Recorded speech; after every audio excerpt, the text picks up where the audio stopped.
Good evening. It starts getting late. It's 9 p.m. I have to stop reading today, but it's Saturday evening. Let's read a bit more. I will make a bit noise because I'm eating this.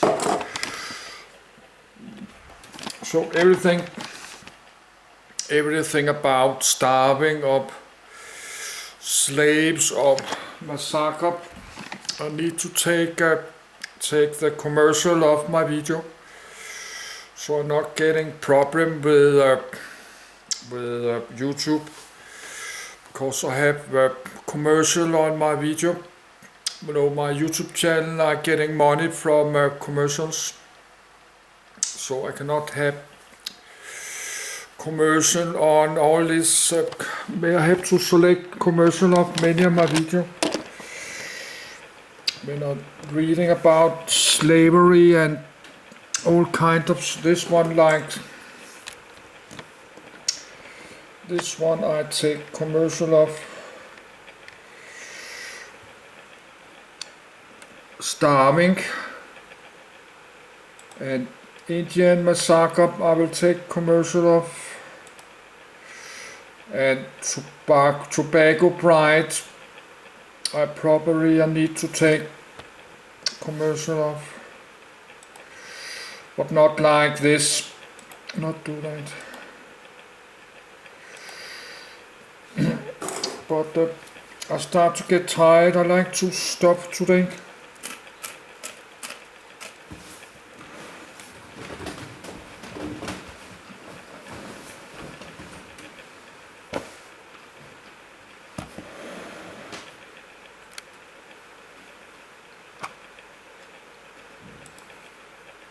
Starving time.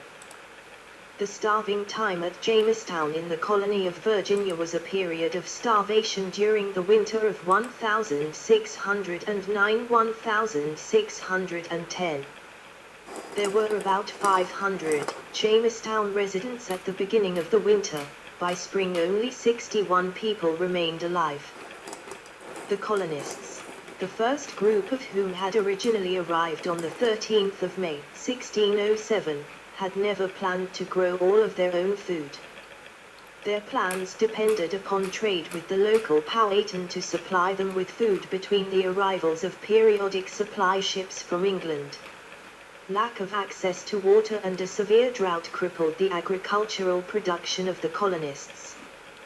The water that the colonists drank was brackish and potable for only half of the year. A fleet from England, damaged by a hurricane, arrived months behind schedule with new colonists but without adequate food supplies. On the 7th of June, 1610, the survivors boarded ships, abandoned the colony site, and sailed downstream to the Chesapeake Bay. There, another supply convoy with new supplies, headed by newly appointed Governor Francis West, intercepted them on the lower James River and returned them to Jamestown. Within a few years, the commercialization of tobacco by John Rolfe secured the settlement's long-term economic prosperity. There is historical and scientific evidence that the settlers at Jamestown had turned to cannibalism during the starving time. Dependency upon outside resources, edit. The English settlement at Jamestown had been established on the 24th of May, 1607, with the arrival of 3 ships commanded by Captain Christopher Newport. The initial small group of 104 men and boys chose the location because it was favorable for defensive purposes, but it offered poor hunting prospects and a shortage of drinking water. Although they did some farming, few of the original settlers were accustomed to manual labor or were familiar with farming. Hunting on the island was poor, and they quickly exhausted the supply of small game. The colonists were largely dependent upon trade with the Native Americans and periodic supply ships from England for their food. A series of incidents with the Native Americans soon developed into serious conflicts, ending any hope of a commercial alliance with them. This forced the settlers into close quarters, behind fortified walls, severely limiting their ability to farm the area and trade with other Indian tribes. Various attempts at farming led to kidnappings and killings by the Powhatans, while expeditions to establish relations with other Native Americans resulted either in the emissaries being ambushed and killed by the Powhatans, or proved fruitless in gaining sufficient supplies. The combination of disease, killings, and kidnapping almost obliterated the initial English population. First and second supply trips, edit. Main article, Jamestown Supply Missions. After dropping off the settlers, and returning to England, Christopher Newport returned to Jamestown in January 1608 from England with what was called the first supply and about 100 additional settlers. Upon his return, he found that the effects of the lack of planning and lack of skills among the original colonists had combined with Powhatan attacks in reducing the original settlement to only 38 survivors. After expanding fortifications, reinforcing shelters, and placing armed men to defend crops from native attacks, Newport felt he had secured the settlement by the end of winter. He sailed for England again in April 1608, returning to Jamestown that October with the second supply. On board were the colony's first 2 women, Mistress Forrest and her maid Anne Burris, as well as more supplies and additional settlers, including craftsmen trained to make glass. Trading with the indigenous people for food, edit. Among the leaders, Captain John Smith had emerged as most capable of successfully trading with the indigenous population. Over the first several months of settlement, the survivors, including Smith, had gained sufficient intelligence of the surrounding tribes to start more focused diplomatic initiatives with Powhatan's enemies. Using the Discovery, the smallest of the 3 ships which had been left behind for their use, the colonists explored the surrounding area including the Chesapeake Bay. Smith successfully traded for food with the Nansemans, who were located along the Nansemond River. He had mixed results dealing with the various other tribes, most of whom were affiliated with the Powhatan Confederacy. With the coming arrival of the supply fleet, Smith felt the colony was sufficiently reinforced to engage the Powhatan directly with a diplomatic initiative aimed at securing at least a temporary respite from sniping, kidnapping, and assaulting. Taking a small escort, they made their way through incessant attacks to the capital of the Powhatan Confederacy. During one legendary encounter with the warrior Opeshankana, Smith's life was spared, according to his later account, by the intervention of Pocahontas, the daughter of Chief Powhatan. This event initially proved fortuitous for the English, as Chief Powhatan was obviously unaware of the dire straits of the colony. However, shortly after Newport returned in early January 1608, bringing new colonists and supplies, one of the new colonists accidentally started a fire that leveled all of the colony's living quarters. The fire further deepened the settlement's dependence on the Native Americans for food and revealed to Chief Powhatan the weakness of the English colony. In August 1609, Smith, who had gained the respect of the Powhatans, was injured in a gunpowder accident and had to return to England for medical treatment, leaving on the 4th of October, 1609. With Smith gone, Powhatan stopped trading with the colonists for food. John Radcliffe, captain of the Discovery, became colony president and tried to improve the colony's situation by obtaining food. Hoping to emulate Smith, Radcliffe attempted a trade mission. Shortly after being elected, he was captured by Chief Powhatan and tortured to death, leaving the colony without strong leadership. The Powhatans carried out additional attacks on other colonists who came in search of trade. Hunting also became very dangerous, as they killed any Englishmen they found outside of the fort. Third Supply Misfortune, edit. The Virginia Company's third supply mission was the largest yet, led by the Sea Venture flagship. The Sea Venture was considerably larger than the other 8 ships traveling, carrying a large portion of the supplies intended for the Virginia colony. The third supply to Jamestown with a 9-vessel fleet left London on the 2nd of June, 1609. Veteran Captain Christopher Newport commanded the Sea Venture as Vice Admiral. Also aboard the flagship were the Admiral of the company, Sir George Somers, Lieutenant General Sir Thomas Gates, William Strachey and other notable personages in the early history of English colonization in North America. While crossing the Atlantic Ocean, the convoy transporting 500 new colonists and supplies ran into a severe tropical storm, possibly a hurricane, which lasted for 3 days. The Sea Venture and 1 other ship were separated from the 7 other vessels of the fleet. Admiral Somers had the Sea Venture deliberately driven onto the reefs of Bermuda to prevent its sinking.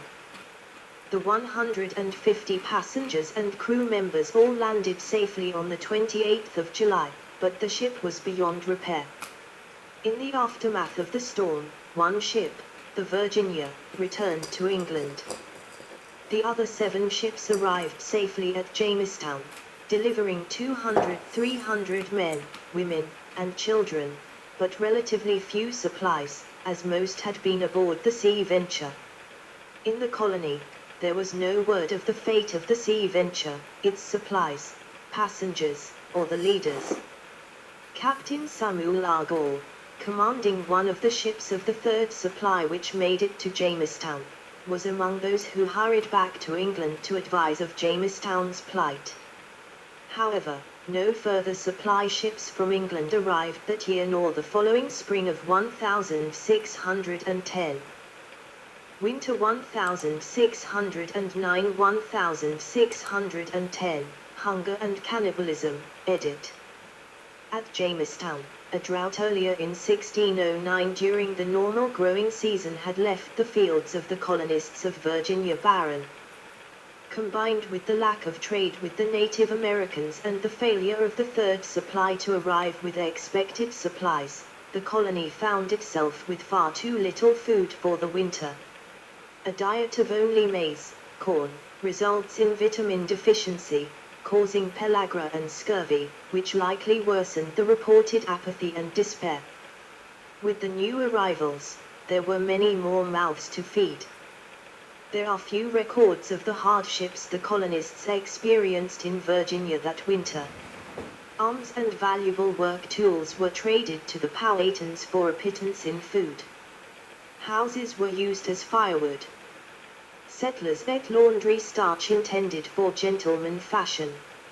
Archaeologists have found evidence that they ate cats, dogs, horses, and rats.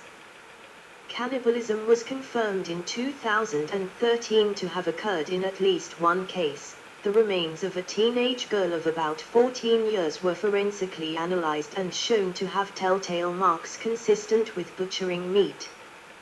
The excavators found the girl's skull and leg bones, together with bones of butchered horses and dogs in a trash deposit in an underground room that had been used as a kitchen at that time. According to the forensic evidence, cuts made to the skull and bones clearly indicate that brain and edible tissue had been separated from the bones in the same way as with butchered animals, providing clear evidence of cannibalism. An analysis of the teeth and bones shows that the girl who was named Jane by the excavators, while her real name is not known, had only recently immigrated, probably from southern England. That cannibalism had been practiced during the starving time had already been known from half a dozen accounts written about the period. George Percy, who had been president of the city council during the crisis, later reported that the living dug up and ate corpses, and that a husband killed his wife and then butchered her, preserved her with salt, and ate parts of her before he was caught. The husband was executed. That a woman was murdered and eaten by her husband is confirmed by 4 other accounts of the famine time. A further account does not mention her but states that dead settlers, as well as 1 Native American who had died in a fight, were eaten. It is possible that Jane was the murdered wife. She was young, but, according to the customs of the time, not necessarily too young to be married. However, based on her age, her diet, and the fact that she had apparently arrived only a short time before, the archaeologists who studied the case conclude that she might rather have been a maidservant for a gentleman's household. Her diet was not as good as typical for upper-class people, but better than usual for the lower classes. Jane's cause of death is unknown. There are no traces of violence preceding her death, but she could have been murdered in a way that left no traces on the relatively few bones that have been found, or she might have died of hunger or illness. Springtime Deliverance, edit. On Bermuda, the survivors of the sea venture spent 9 months building 2 smaller ships, Deliverance and Patience, from Bermuda cedar and materials salvaged from the sea venture. Then, leaving 2 men to maintain England's claim to the archipelago, the remainder sailed to Jamestown, finally arriving on the 23rd of May, 1610. Led by Gates and Somers, the castaways assumed they would find a thriving colony in Virginia. Instead, they found the colony in ruins and practically abandoned. Of the 500 colonists living in Jamestown in the autumn, they found 60 survivors, with many of those sick or dying. Worse yet, many supplies intended for Jamestown had been lost in the shipwreck at Bermuda, and Gates and Somers had brought along with them only a small food supply.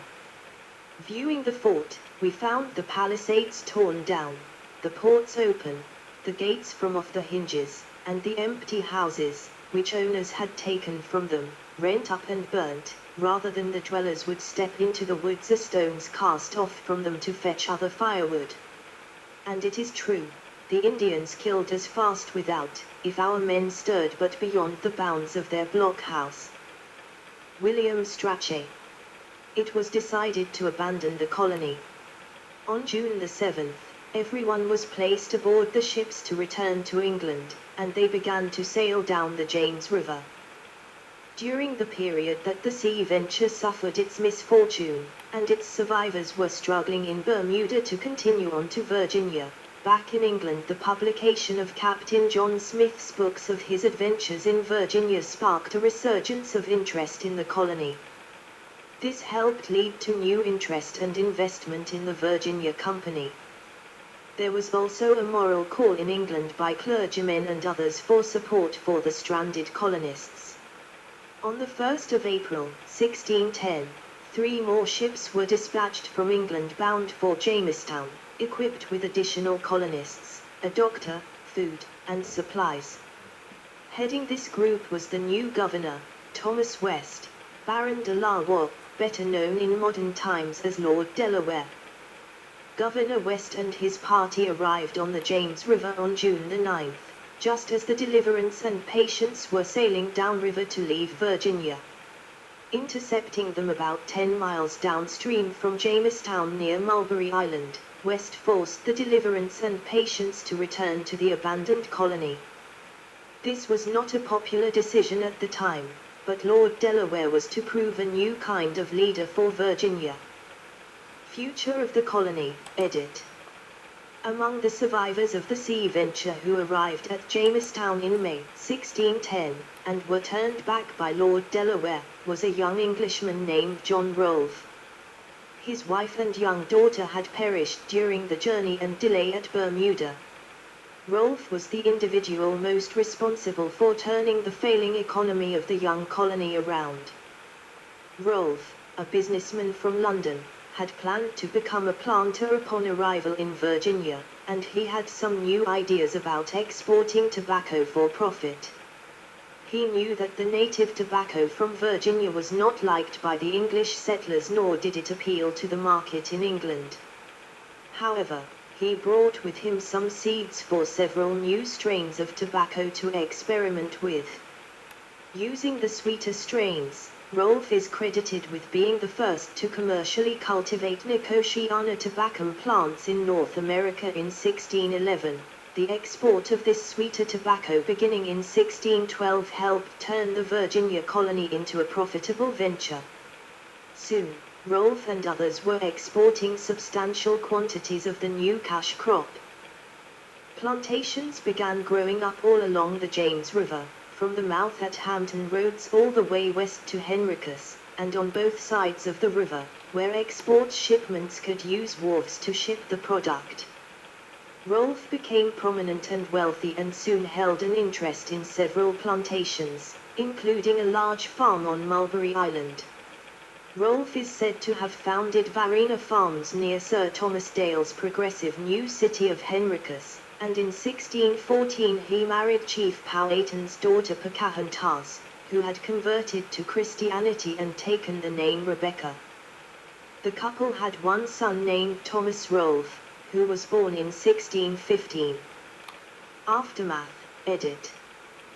The arrival of Lord Delaware with a substantial armed force of pilgrims filled with patriotic fervor spreading Protestantism, resulted in a counter-offensive against the Powhatan Confederacy. The campaign ended the Powhatan siege and resulted in the marriage of Pocahontas and John Rolfe, which introduced a short period of truce between the English and the Powhatan Confederacy. Although the truce was a short one, it allowed the English to fully secure the colony's fortifications and housing, expand its farming, develop a network of alliances with other Indian nations, and establish a series of outlying smaller settlements.